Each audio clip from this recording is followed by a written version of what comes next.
Do they call it something else in market? It was a Native American. It came from the Native Americans here, and she just kept the seeds going. You can find kusha squash, but it's used more as an ornamental for decoration around Halloween. It is fantastic for soups, for pies, breads, all of that. So we're growing all types of crazy, weird stuff down there. And then I'll save the seeds, and then we'll do big fields of it. So that's the first year for all that. And then there's also acorn squash and spaghetti squash and stuff, and that crazy patch down there.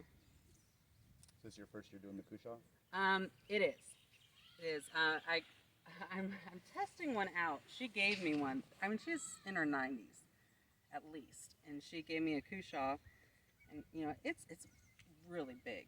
You can make probably 3 pies out of one kusha, and it's still in my kitchen because I want to see what the shelf life is. I got it from her in August last year, and it is still sitting on my counter. Now, I haven't gone and cut it open to see, but the shelf life looks pretty. How can you tell when something like that's ripe? When the vine completely dies. So that's when I know, like the spaghetti squash and all that stuff. When the vine is completely dry, lifeless, looks like there's no more nutrients going to it.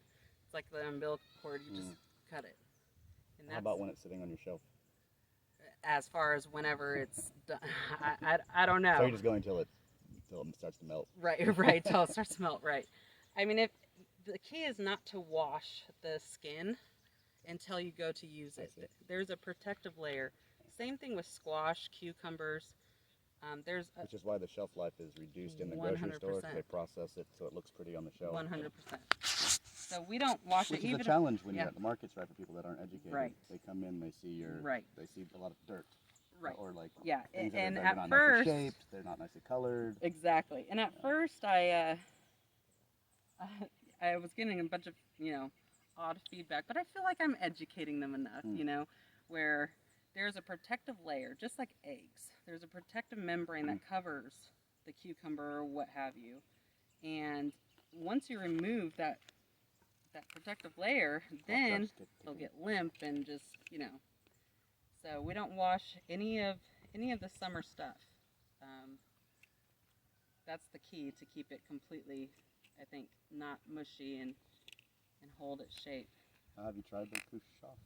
Yeah, kusha. Kusha. Have you tried the CUSHAW, I believe. Yes, it's great. She made me some bread and she had some soup. So is it like a zucchini bread?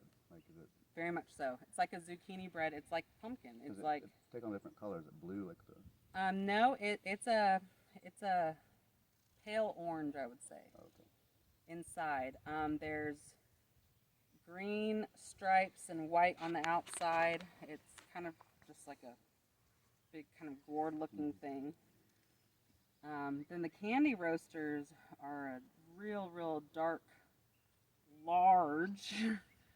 They're called Georgia candy roasters.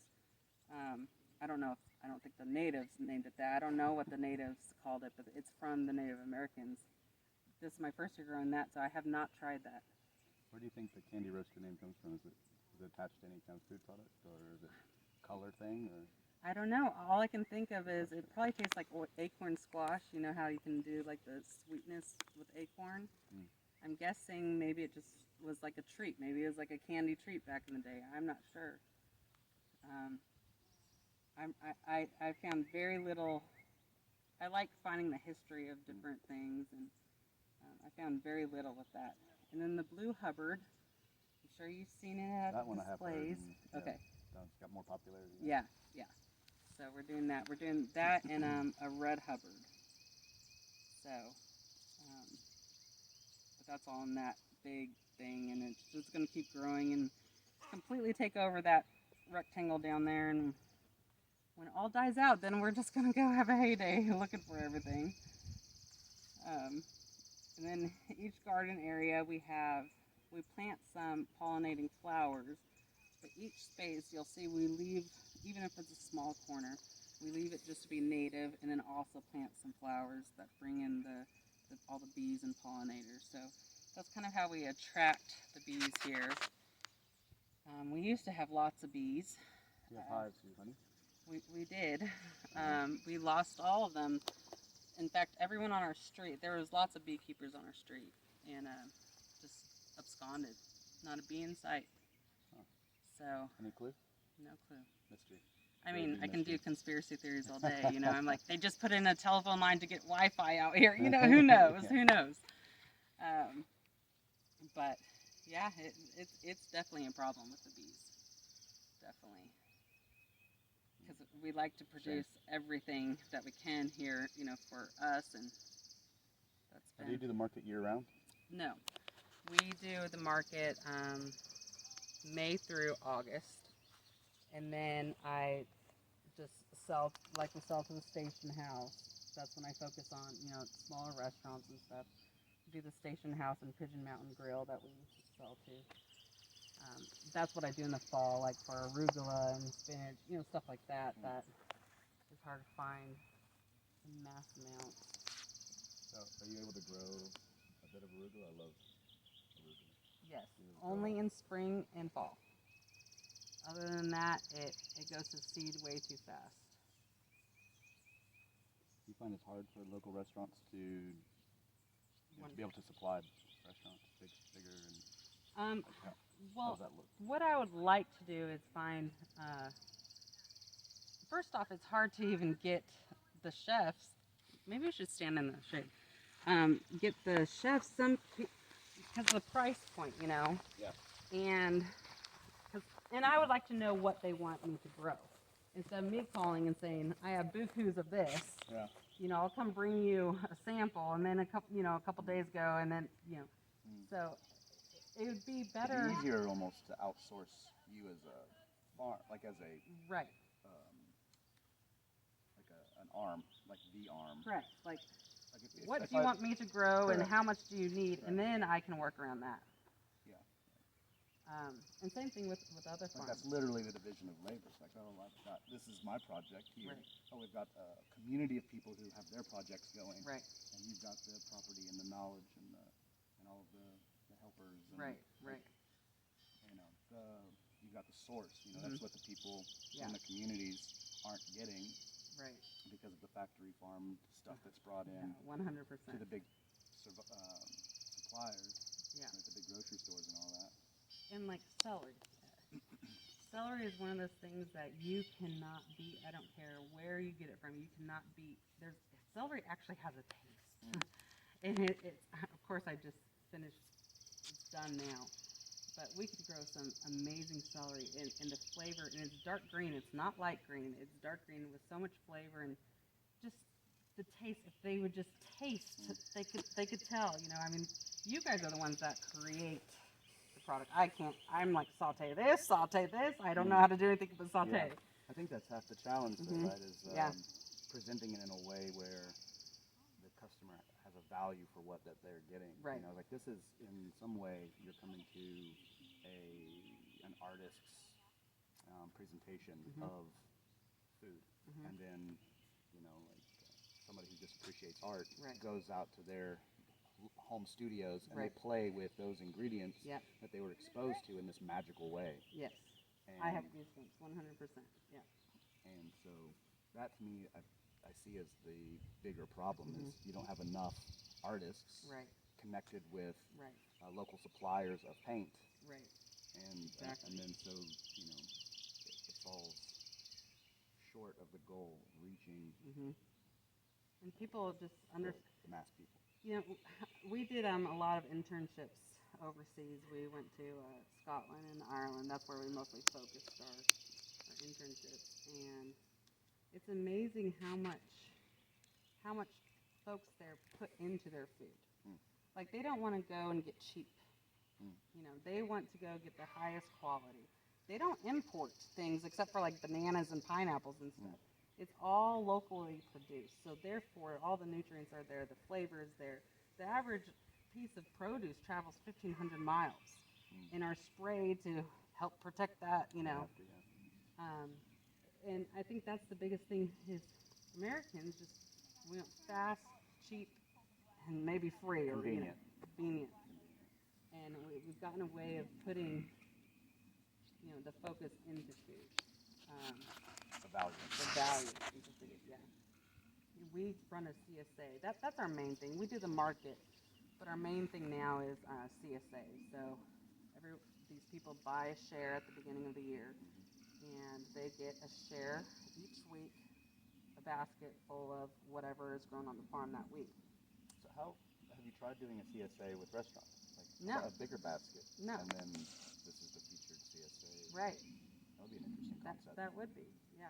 And you just have like a CSA menu that you could order off of that you would know. Right. And it would highlight and promote the local farms. Right. And this also have fun being creative. That would be. I mean, like just right down the street, there's this amazing mushroom farm.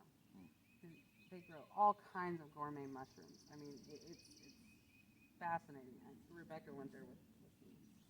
I mean, these are mushrooms that you can't find. I mean, it's chicken of the wood. Just make people explore all the foods out there, not the white egg or the perfect round tomato. That stuff is what they can mass produce. And so that's why that's the only thing you see. Like we grow cucumbers that are this long, and they're white with ribbed, and it is such an interesting texture. And there are so many different varieties of different things, but people are so trained. It needs to be this short, green, and it just, I don't know. And it's hard also here in the South too. People are stuck, with what they've always known. Generations of that. Right. But they're slowly catching on. They really are. I mean, once you actually try all these flavors, there's so many flavors, that no one's ever experienced before. But our CSA customers, our CSA customers are our artists. They don't know what they're getting every week. They get excitement with that. I mean, I can tell them vaguely, but they get excitement from it, and then they produce these amazing different things with what I grow, and that's kind of what we get from it, to see the end final art that they've created from, what I created with the seed. So it's a beautiful, like, I appreciate you being out here because it's a beautiful inner working of you get to learn the background of the art of the produce and stuff, and vice versa. But yeah, if you want to walk up to Upperfield, I don't know how. I would love that. Okay. Tell the story goes. Sure, we can find some. The story goes. There's a little burgundy red dot right in the middle here, with Queen Anne's lace. Story goes, Queen Anne was knitting. Her white lace pricked her finger and it dropped right in the center. That smells great. Oh yeah, you can do vinegar out of it. Infuse vinegar. You can do. Are they edible flowers? Yeah, they are. The whole thing is edible. The whole flower head. There's lots of medicinal properties. Garnish. It would be. It's a very short time from when it's out here. What do people commonly make? The berries, you say, or is it the root, or what? So the berries, like elderberry syrup. We make elderberry syrup just for flu season and all that. It's awesome. Now, if you want to try like as a preventative? It is. It builds up your immunity. It's packed full of all kinds of nutrients. Same thing with this. This helps your mood. And the good thing about elderberry is kids and adults can have it. It's not, nothing's dangerous with it. The elderberry, the actual berry, it does have a medicine taste to it. So that's, I think, the problem with it. You can put nutmeg and cinnamon and stuff to break that medicine-y taste. But there is a medicine-y taste. Is the berry what you're actually making the syrup out of? Correct. Okay, so that's the problem, is overcoming that flavor, if there's a problem with it? If there's a problem with it. But it's just me experimenting, making syrup. So, right. I mean, last year I also added a bunch of honey to it. But then I added sorghum. And that sorghum, are you familiar with sorghum? A bit, yeah, that's the thicker, it's a thick syrup. Exactly. It's like kind of like molasses. But it's actually from a cane that we have a sorghum press, and it's a very intensive, thing to get the syrup, and then you boil down the liquid that comes out of the cane. Okay, so we did. I'm from Florida originally, and we did. We would do sugarcane festivals and stuff like that. Similar kind of thing with the presses. Yes, and very similar. They use the same. It's a whole process, and you can also. Lots of people. I love to just drink a cup of the green juice that produces. Once you cook it down and you evaporate all the water out, then it turns into a dark brown syrup. But I love sorghum. We put it on meat. On it like you used to do with the sugar cane. We'd get exactly. We'd buy just chunks of it, yes. And then just chew on it. Yes. Like a treat. Mm-hmm. When I was a kid. Yep, exactly. Okay. So elderberry flowers you can use, and this is the time to get it because pretty soon you'll see they're going to start. So you just harvest the flowers, or you can just harvest the flowers, and the berries are already gone. Nope, the berries will be coming on. Yep. Okay. When the birds start eating the berries, that's when it's time. Makes sense. Yeah. Okay. And then more of the same. All of that. Right. Yeah. Basically with everything. We have muscadine everywhere here. Just everywhere there's muscadine. I am not familiar. I don't think that's edible berry. I'm not. Rebecca would probably know that more than me. I only really mess with the stuff that I know there's no lookalikes to be poisonous. What have you? How much property do you have here? We have 16 acres. And then we're surrounded by the National Forest, so it feels like hundreds. Yeah, exactly. 16 acres is fun to get so much on this. Oh yeah. Small amount, huh? If my husband, when my husband can finally retire, we'll just do this whole place. So you see this tall plant with the long leaves on each side going out? This is sumac. Don't confuse it with poison sumac. Sumac, is that what they make a spice out of? Yes, the red berries. Ah, yes. Okay, that's delicious. It is. I mean, you can put in lemon, it's kind of like a lemon. Yeah. Yeah. It does have like a sweet. Right. Almost like it's almost, if it was like a sweet dry, like it's like if you could imagine what sweet would taste like if it was dry. Right. That's what I would say sumac is. I always think this is probably a bad comparison, but do you remember Lucas as a kid? Is it called Lucas?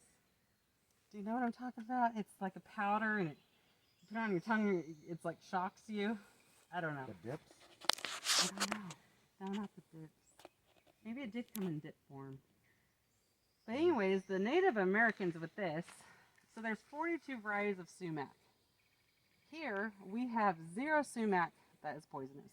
That is all way down the stack. So this is a very forgotten thing, and it's plentiful around these parts. They would make lemonade.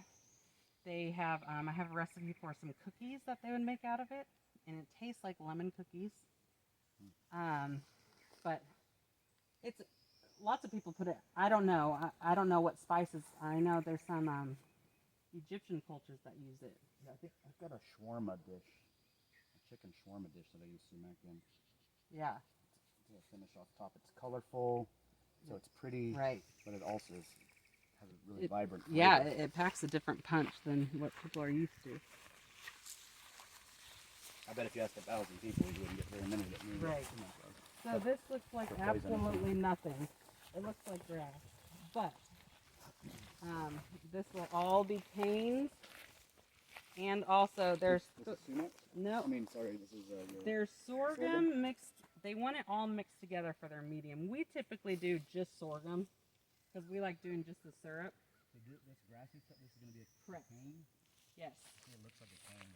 Yes. So grassy. It will be a cane. It's all ancient. These are all ancient grains.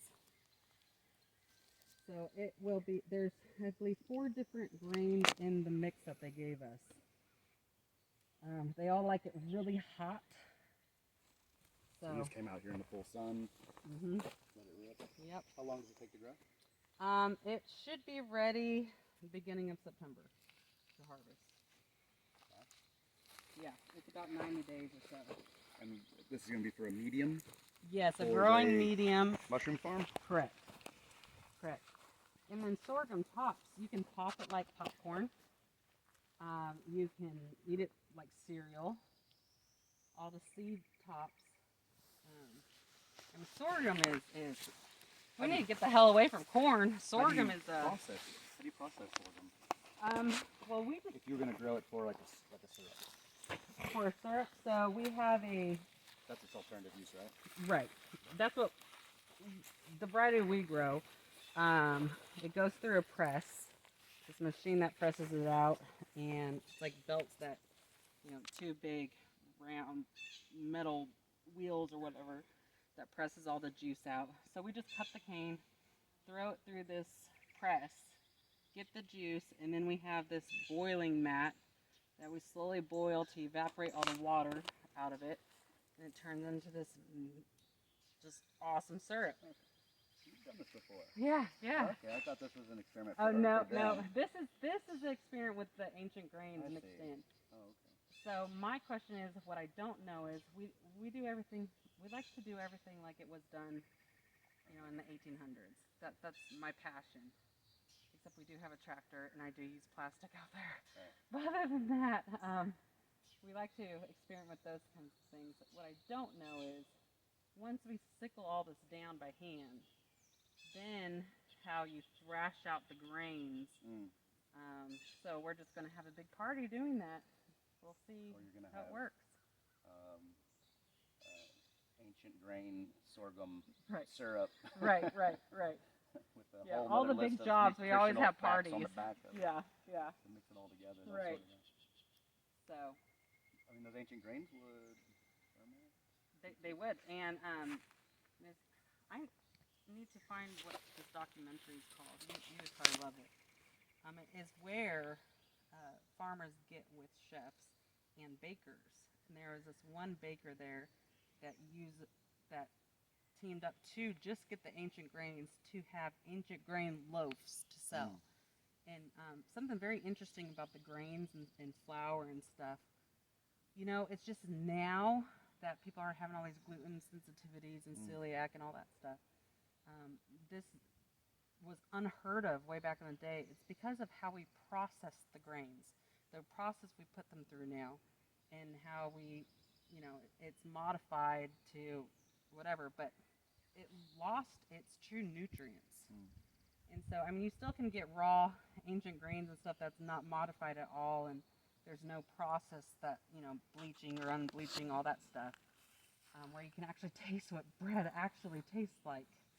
So you reckon it's like the bastardized form 100%. of That's the grain that so your body sees it as foreign?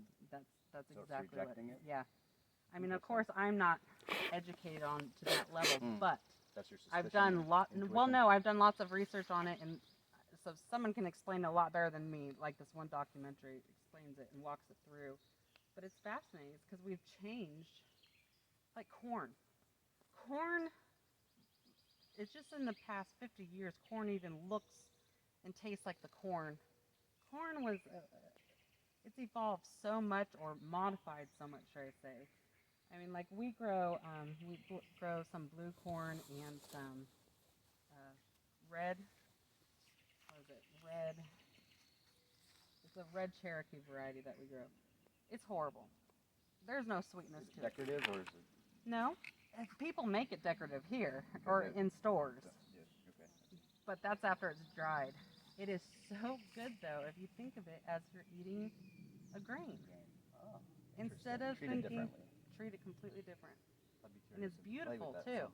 Yeah. Yeah. You mean like the browns and the different shades of browns and yellows? Right. There's gem corn. I've only seen them as decorative because I Right. guess people wouldn't know what to do with it. Right. They would think of it, or maybe you couldn't move it like you'd want to. Maybe as a Right. farmer you would just sell it Right. as decorative. Exactly. Like, That's you'll how decorate it's your house with it for the season, but you won't try to eat 100%. this. But I if can you see just that too. ate it, if you're eating if you're thinking of more of a grain, not something sweet and crunchy and watery.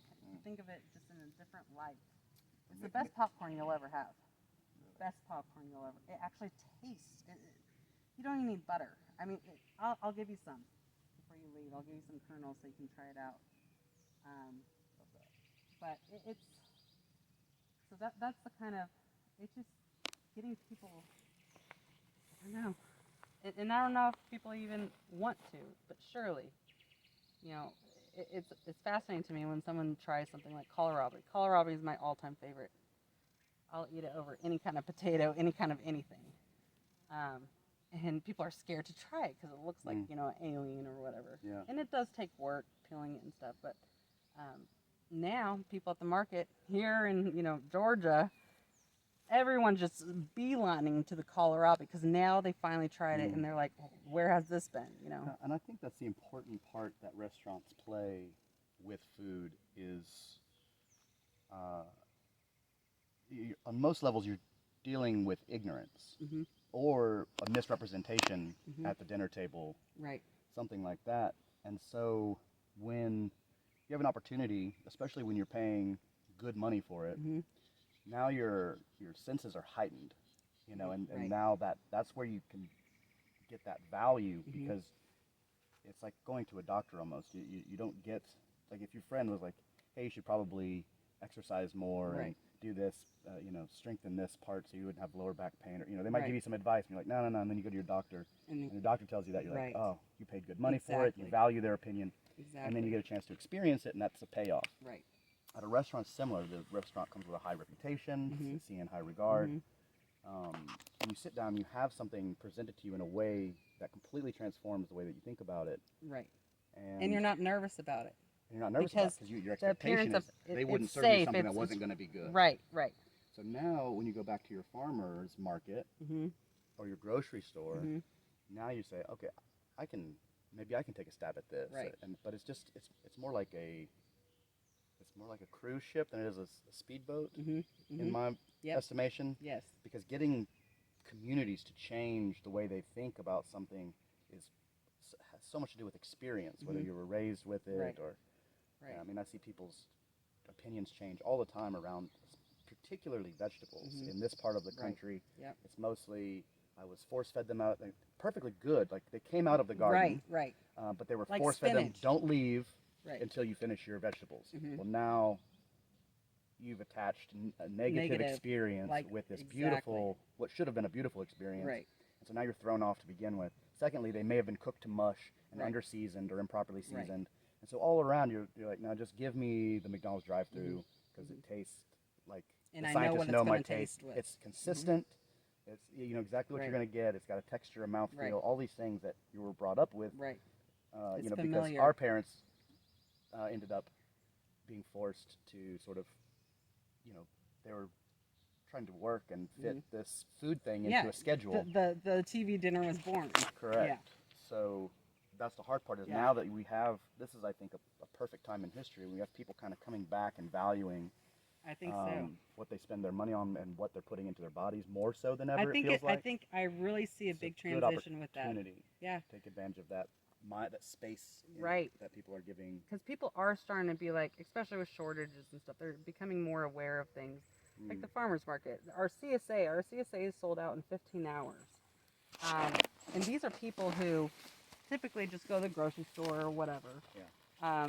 And now they're starting to get worried, or I think first it was they wanted to secure food, but now it's becoming a whole. I see a shift when they're talking to me about things, because when I first was bringing them, chard and kale and all this weird stuff that I love to grow, I would tell them certain things that they could do with it, and they were like, "Where's the squash? Where's the tomatoes?" I said, "That's coming, but this is amazing flavor," and sure enough, now they're getting bummed out whenever that season fades out and stuff. I think eating seasonally, that's a big thing. If we could change grocery stores where it's seasonal, instead of just, seasonal is the key. People think, a tomato's in season 24 hours a day, 365 days a year, and you cut open to it. And it's not. Same with avocados, because they come with food trends, not local seasonal food trends. They are global food trends. Right. And when you've got a different ethnicity marketed on every street corner because of our access, I think humans were made to eat seasonally. You get the berries in summer. You get all that sugars and stuff that you need. In the winter, what do? You have meats, you have nuts. You have all Hearty this stuff. vegetables. Yeah, you have the fats and stuff for the winter time. Mm. I mean, I really feel like chives or onions. I love, or, you know, all kinds of stuff. All the onion family. It grows right before season starts, before all the bugs come out. So I feel like it's something that you're supposed to eat. And I could just be talking out of my mind, but I really do. I feel like